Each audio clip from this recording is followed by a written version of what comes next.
Mr. Newhouse. Thank you, Mr. Chairman. Thank you, gentlemen, for being here this morning. And thank the Chairman for continued focus on this important topic. Coming from the state of Washington, where we experienced the largest forest fire in our state's history last summer in the midst of a drought currently this summer, where things are dry as it is throughout the West, or anticipating another critical year as far as fires are concerned. So I appreciate the emphasis on trying to solve this problem. The question for Chief Bosworth, and first of all, thank you for your service. I appreciate that very much.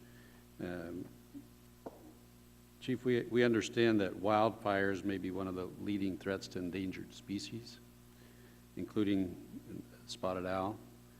It seems that there are quite a few cases where the agency is waiting to receive the results of multi-year surveys for certain species before making a decision on forest management activities such as thinning projects.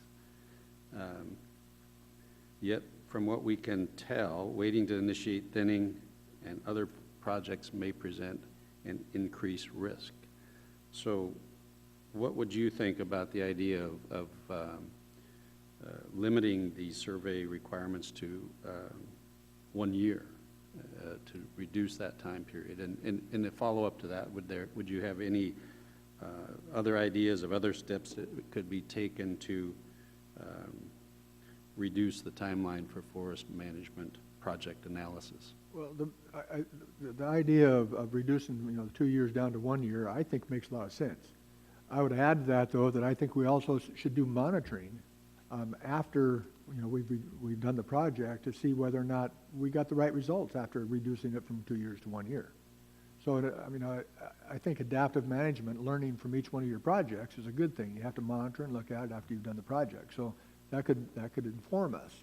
And if we found out on that from that monitoring that maybe we should have taken 2 years, then we'd learn from that. But I think it'd be a good idea to reduce that down to 1 year. We need to speed it up. And I'd say for any other kinds of things that we could do or that could be done would be mostly anything that will reduce the length of time but still provide adequate environmental safeguards is what needs to be done.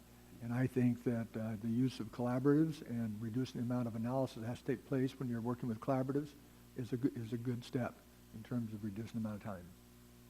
Good. And reducing the analysis paralysis that we That's exactly right. Yep. Appreciate that. Commissioner Schultz, welcome to Washington. We also understand that the stewardship program that the Forest Service has increased significantly. 1/3 of forest management projects are now stewardship projects, where timber revenues help to offset thinning of smaller trees and other forestry work. However, these stewardship projects are exempt from revenue sharing with counties, as has been the case with all other forestry projects. So for other forestry projects, counties receive 25% of the timber receipts for roads and schools, and this helps offset the payments for our SRS programs. Do you believe that these stewardship projects should be exempt from revenue sharing with the counties?